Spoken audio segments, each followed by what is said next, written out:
Boa tarde a todos. Boa tarde. Mais uma magnífica troca de impressões. Desta vez temos a honra, eu tenho a honra neste caso, e a Câmara Municipal de Cascais, o seu Presidente, temos aqui um ícone que dispensa todas as apresentações, mas que infelizmente hoje não o vamos poder ouvir cantar, não sabemos ainda. Não. É com grande pena que hoje vai ser só mesmo a partir de uma pequena conversa para trocarmos ideias, mas acima de tudo ouvimos o que o Miguel Ângelo, que faz parte da história desta vila maravilhosa também, tem um bocadinho para partilhar connosco e começava pelo lógico, e o lógico também muitas vezes facilita o início, que é a Baía de Cascais. Uma canção icónica que reflete aquilo que é a apoteose ambiental, a apoteose simbólica, a ponto de ligação entre gerações, mas também o ponto de partida para aquilo que é o futuro que todos desejamos continuar a poder proporcionar para Cascais, nas nossas cabeças, naquilo que é o nosso dia-a-dia, nos textos que escrevemos, e aqui num texto que foi escrito, que queremos saber detalhes. Sim. Já nessa altura, provavelmente se falava de ambiente em Cascais, e eu começo, se calhar, uma pequena pergunta: como é que era o ambiente em Cascais na altura que levou Miguel a escrever essa... Bem, estamos a falar do início dos anos 80, não é? A Baía de Cascais foi editada em 87, mas na realidade começou a ser composta em 84, 85. Tinha uma letra até diferente ao princípio. Aliás, há uma coisa engraçada, porque é a primeira vez que fomos à televisão cantar a Baía de Cascais, a música não estava ainda lançada. Isto só acontecia, hoje em dia se calhar seria impossível uma banda fazer isso. Mas nós tivemos um convite, porque estávamos a passar na rádio, num programa de um outro cascalense, o Jorge Pego, que tinha um programa na rádio comercial, que ele adorou aquilo e levou em bobina aquilo para o estúdio e passou, e aquela canção entrou no top da rádio comercial sem estar editada, que é uma coisa muito incrível, não é? E depois fomos à televisão, um daqueles concursos, julgo, a Bota Botil do Carlos Cruz, acho eu, e cantámos, e aí está no YouTube, podem ver a Baía de Cascais, com uma letra diferente, que era: na Baía de Cascais encontrei um velho pescador.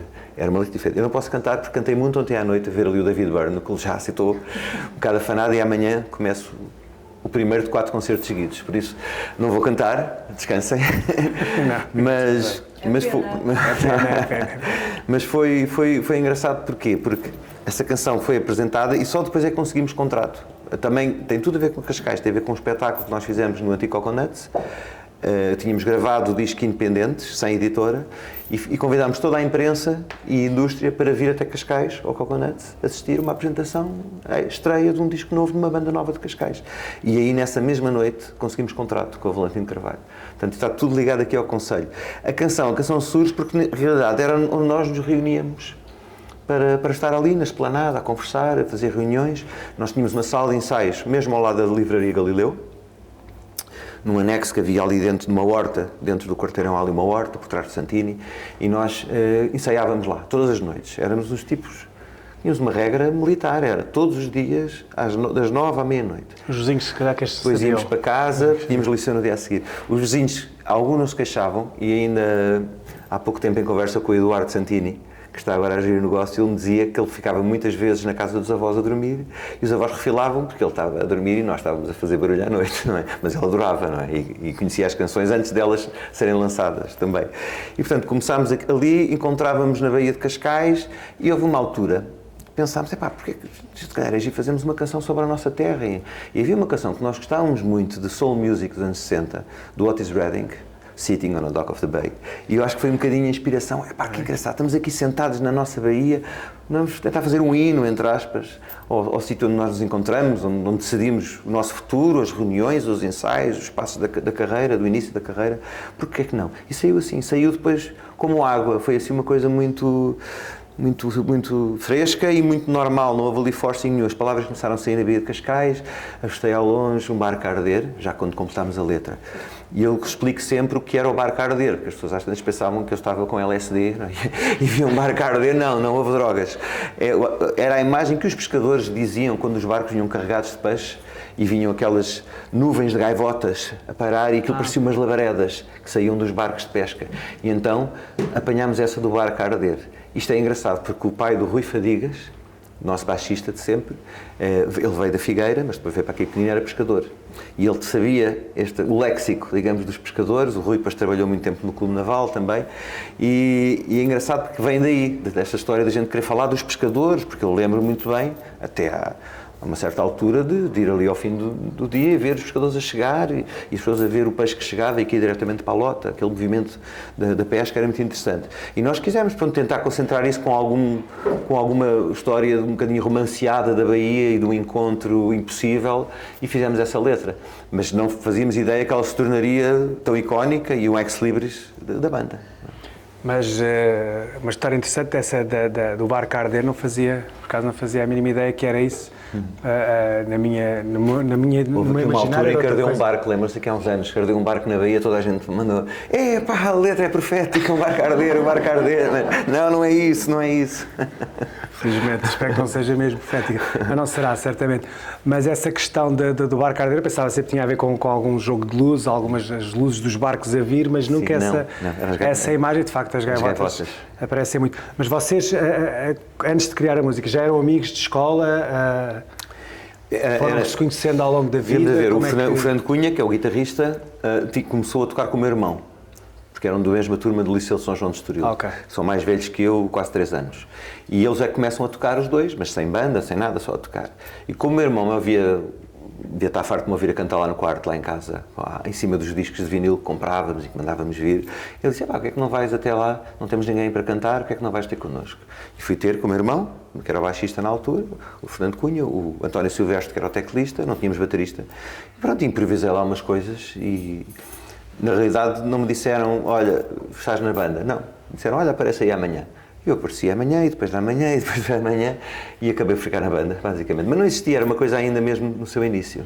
E depois participa também na composição e provavelmente em algumas letras? Sim, eu comecei porque eles tinham instrumentais, mas não escreviam, e eu comecei a trazer coisas que tinha escrito em casa, em português, não é? Que eu tinha feito umas coisas em inglês, ainda muito novo, mas depois decidi que queria começar a escrever em português.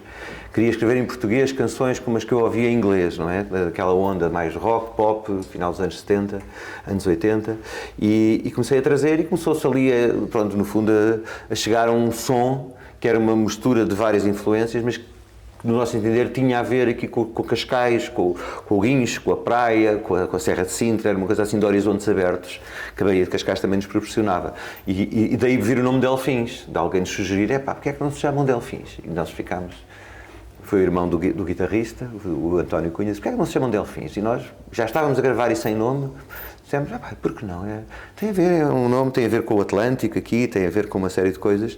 Pop, não é? Um nome pop, fácil de dizer, Delfins. Eu gostava de um nome que fosse um tipo de nome que se possa dizer, olha lá vai o Delfim, alguma coisa desse género. E, portanto, o nome serviu perfeitamente. Sim, e o próprio nome Miguel Ângelo também fica bastante na... Mas esse por outras razões, da minha mãe é que tem a culpa, não é? Por causa do verdadeiro Buonarroti, não é? Miguel Ângelo, ela adorava, o meu pai era pintor, e ela adorava pintura e tal, e tinha, pronto, e então quis chamar ao filho Miguel Ângelo, pronto, eu fiquei assim. Correu bem, fica bastante bem. Acha que agentes de Cascais que tiveram a sorte de ter uma música como esta música, que fala da sua terra, que fala desta Bahia que todos nós amamos, acha que foram os grandes embaixadores e promotores daquilo que foi depois um sucesso, quer da música em si, porque naturalmente quando ela é escutada antes de ser produzida, quando ela é, entre aspas, passada na televisão, numa altura em que ir à televisão era o grande desejo. Sim, e a maior dificuldade do mundo e a grande exposição, ainda mais num programa com essas audiências, a música por si só é uma música de qualidade ímpar, inigualável na nossa memória. Mas acha que as gentes de Cascais, os cascalenses, tiveram também esse contributo de a sentir logo desde o início como sua, e isso ajudou também o grupo depois a progredir até hoje como progride? Ou a música por si só fez eu acho que sim, eu acho que sim. Não institucionalmente, na altura, mas eu acho que nas ruas, dos nossos amigos, das famílias com quem falávamos, toda a gente gostava muito.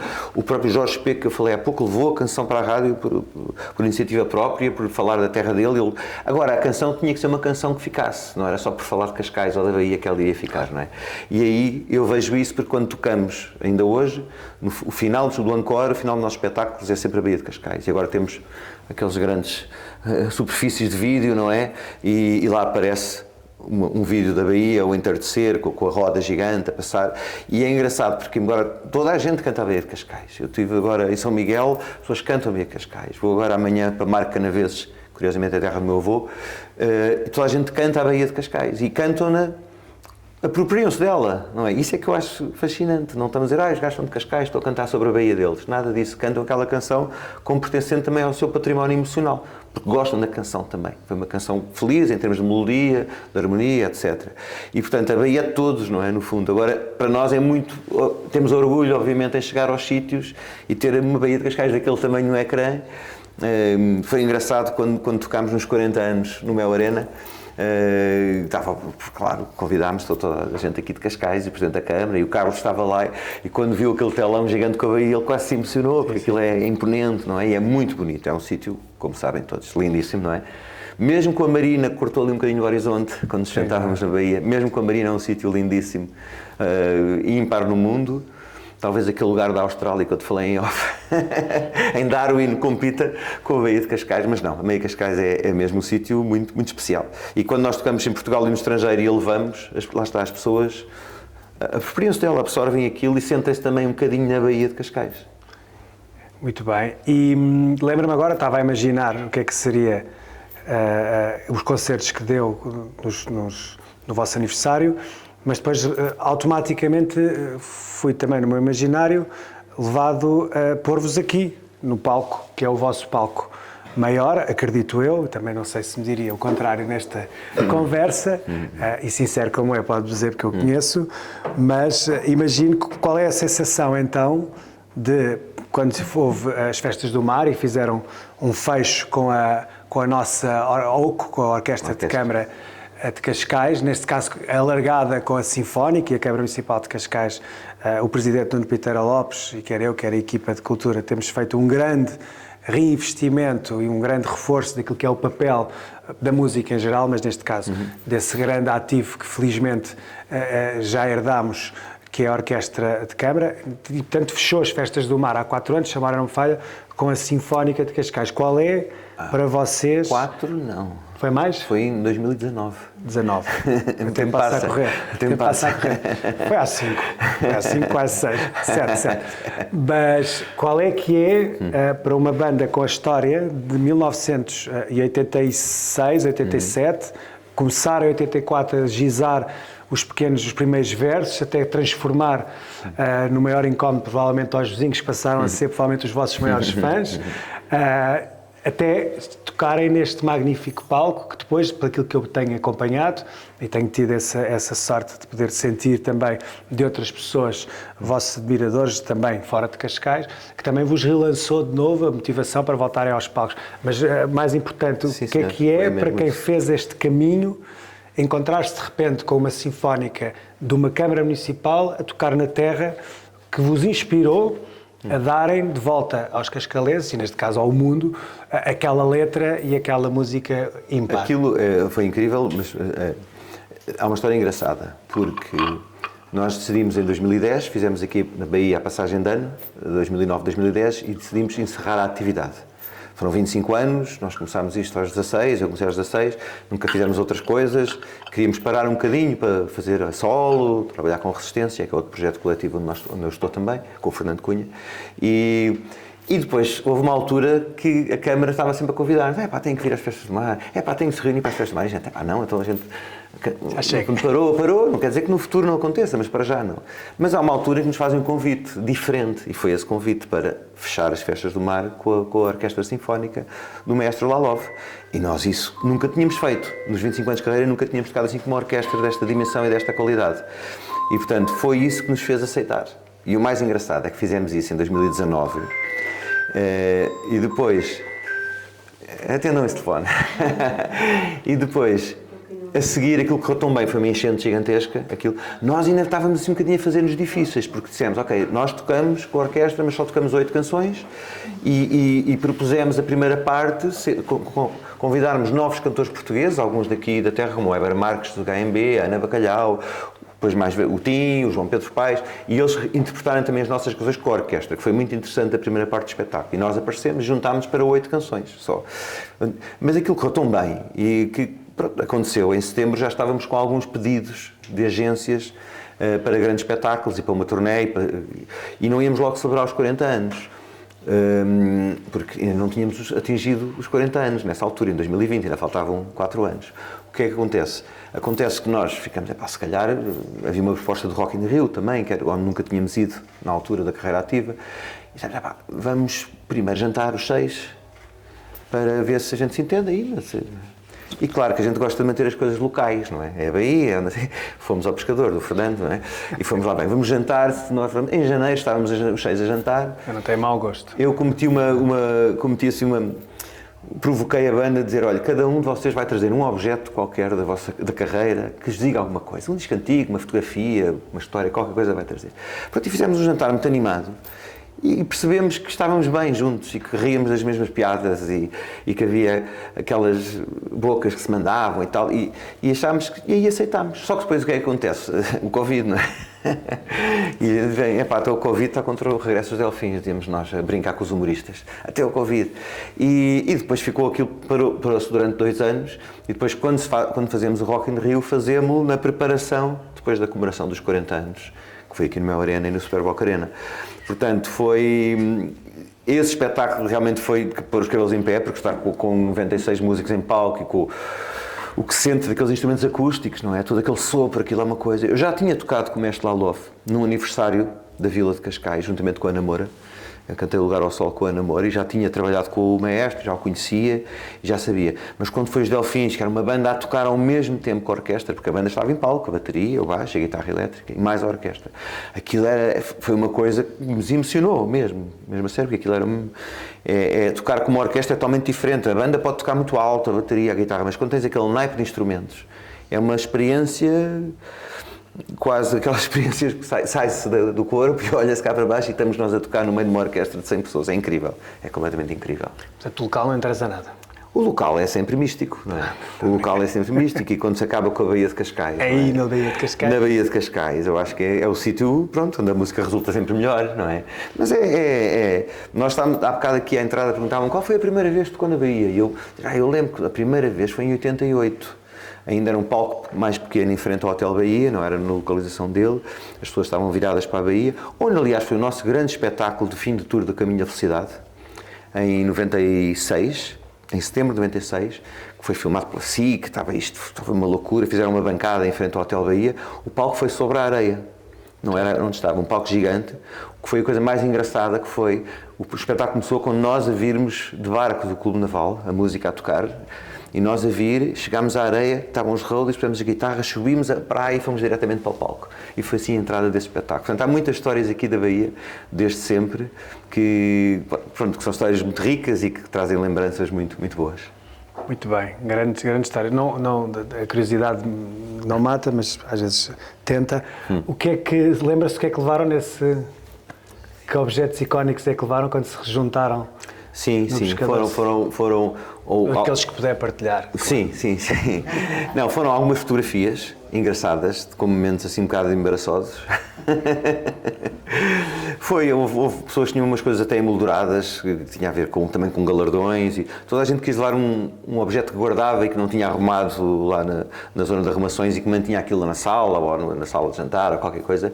E pronto, eu ali quer dizer, às tantas nós estávamos com medo, se calhar vamos parecer aqui uns velhinhos a trazer as coisas de casa e tal, mas houve um espírito, nós temos um humor muito nonsense, muito britânico, né? E gostamos muito de parvalhar e de não nos levarmos às tantas muito a sério. Eu acho que isso é muito saudável também para podermos depois seguir em frente e às vezes aligerar o peso desta bagagem toda, desta carreira que às vezes está aqui nas costas. Às vezes é preciso aligerá-la e dizer, vamos por ali, não interessa, vamos fazer esta escolha, vamos tomar esta decisão.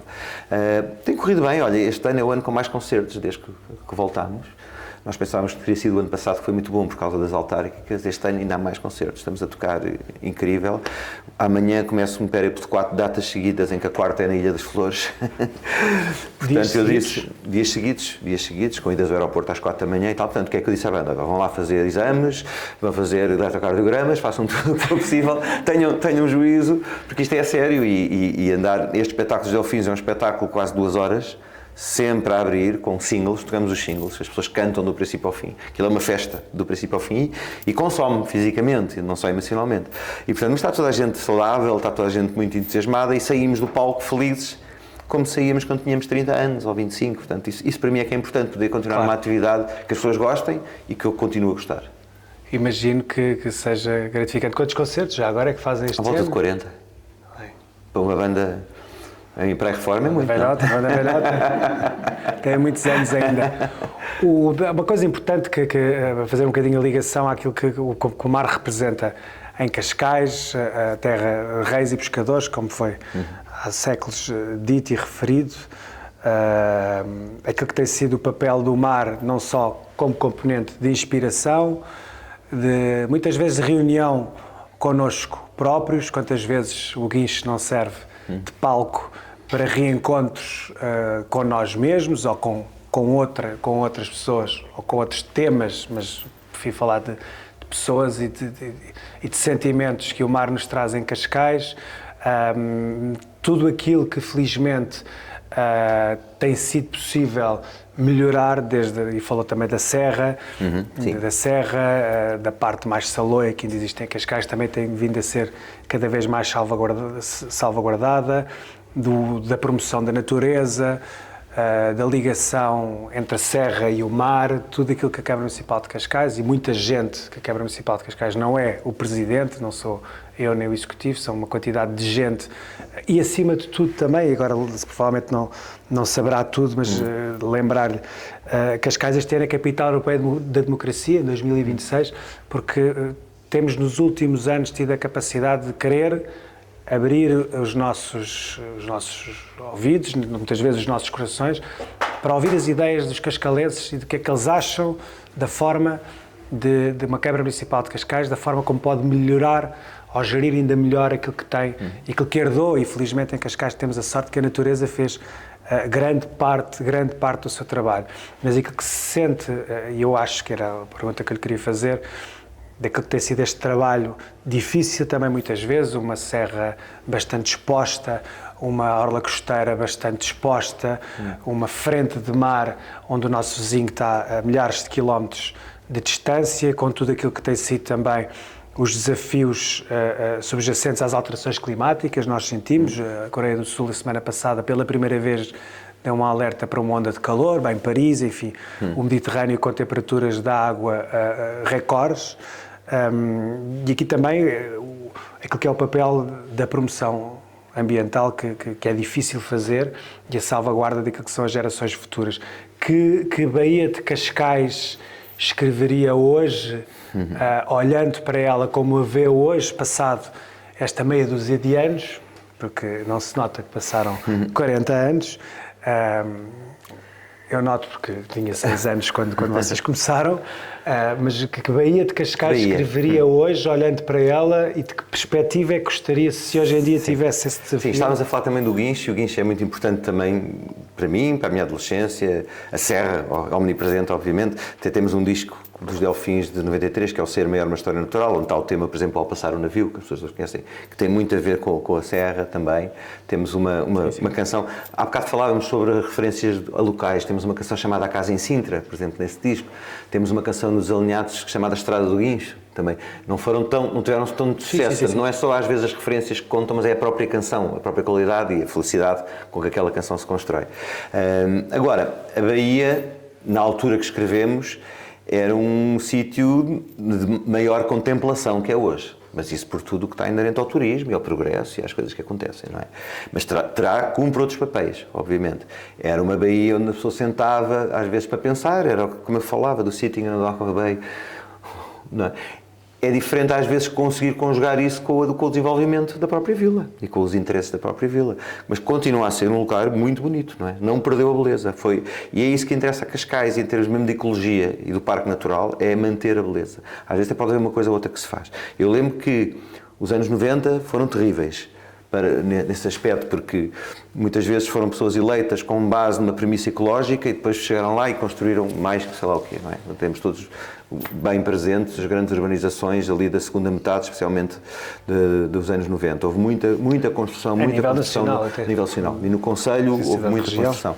Eu gostei depois que isto fosse um bocadinho travado, e na altura, depois que veio o Capucho e tal, as coisas voltaram um bocadinho ao que deve ser, não é? Eu acho que o trabalho está a ser bem feito nesse sentido, está-se a preservar. Há coisas que não se conseguem impedir, que tínhamos... Não se pode competir com uma altura em que eu era adolescente e descia à rua direita e falava quase a toda a gente. Claro. E agora passo lá e não consigo encontrar ninguém. Muitas vezes ele via, das poucas pessoas que continuo a encontrar. Mas já não há assim tanta gente. As pessoas também vão para outros lados viver, é normal e tal. Mas eu não estou a queixar-me disso, porque sei que é assim que estamos a dar a conhecer Cascais ao maior número de pessoas do mundo, não é? Temos que abrir para o mundo, não podemos ficar fechadinhos só nós, sem mais ninguém a vir. E há imigrantes e trabalhadores que vêm para aqui e que sustêm muito da atividade hoteleira, e se não fossem eles não havia restaurantes, nem havia pessoas a trabalhar, a servir às mesas, não é? Portanto, eu acho que tem que haver sempre um compromisso. E o papel, eu acho, aqui no município, é conseguir fazer bem esse compromisso, que não é fácil, como saberá, não é fácil, é uma coisa difícil, mas é manter a beleza e o espírito e a alma das coisas. Mesmo se houver ali mais uma loja assim, ou mesmo se houver ali mais um prédio assado, é conseguir, com equilíbrio, conjugar os esforços para que continuemos a ter esta vila pescatória, não é? De Cascais, mas ao mesmo tempo não estejamos fechados ao mundo e estaremos abertos para receber a nossa Baía. Como nós cantamos, vamos tocar a Darwin na Baía de Cascais que fomos, e as pessoas, mesmo sem perceber muita letra, ficam maravilhados com isso. É também bom que elas nos visitem e depois que vivam em louco aquela Baía que já tinham ouvido falar numa canção.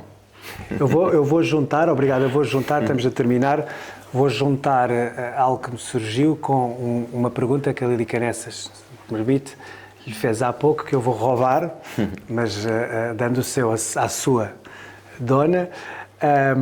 Duas perguntas. O Presidente Nuno Piteira Lopes costuma dizer, e tem como desafio, e portanto não é um desafio, é um compromisso, e portanto de que neste mandato, e provavelmente, acredito eu, nos próximos 2, certamente, que... Esse otimismo é fantástico. É porque, não é otimismo porque é mesmo um compromisso. E é um presidente que nós temos, e temos tido essa sorte, é um presidente que assume, são políticos, eu faço parte da geração do meu presidente, que gostamos muito do pragmatismo, do sim e do não, e não deixar as coisas, quando é não, infelizmente é não, quando é sim, é sim. E ele tem este compromisso, do qual obviamente eu também faço parte e subscrevo na íntegra, e transcreve-se numa citação que ele, infelizmente, ainda tem muitas vezes de explicar, que não devia ser necessário, mas já a disse tantas vezes que eu a encaro quase como uma dos grandes pilares destes seus mandatos, que tem a ver com o desafio, que neste momento em Cascais não sinto como problemático, não sinto como utópico, mas que é o desafio da habitação. E ele tem este sonho de que nenhum jovem tenha de sair de Cascais para ter casa.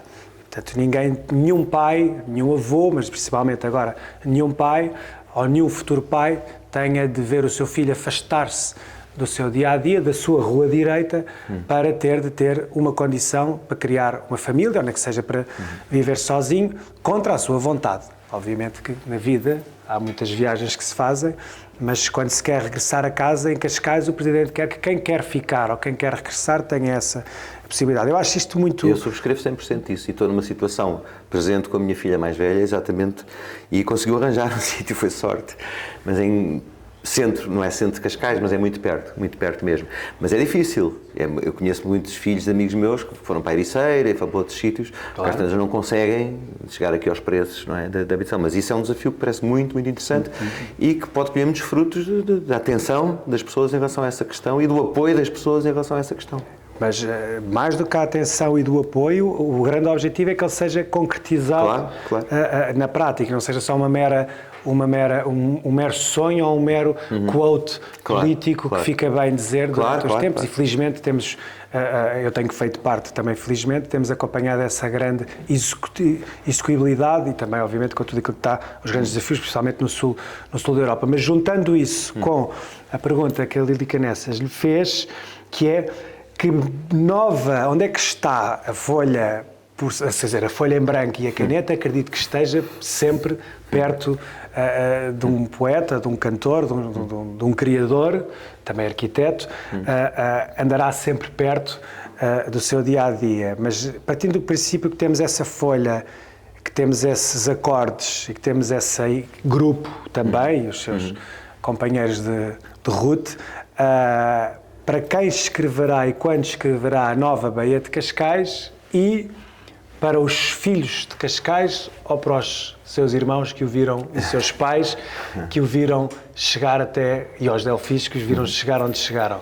Olha, muito sinceramente, eu uma vez estive num almoço, conversa também, assim, em Lisboa, onde estava o José Mário Branco. E foi na altura da Troika. E alguém lhe perguntou mais ou menos isso. José Mário, então agora é preciso uma canção contra isto? E ele, da sua sapiência, disse, mas eu já as fiz todas, estão lá. Quem tem que fazer é a nova geração, é que tem que fazer algo. Eu já cumpri o meu papel. Eu acho que os Delfins já cumpriram o seu papel com a Baía de Cascais. No entanto, nós juntámos para tocar ao vivo, não para gravar discos novos, para já. Mas talvez a única coisa que nos pudesse levar ao estúdio outra vez fosse uma canção desse tipo, talvez, por exemplo. Muito bem. É uma boa saída, não é? Para isso. Esperaremos. Ficaremos ansiosos à espera. Um abraço e muito obrigado. Obrigado. É um prazer Obrigado. enorme voltar a vê-los. Obrigado.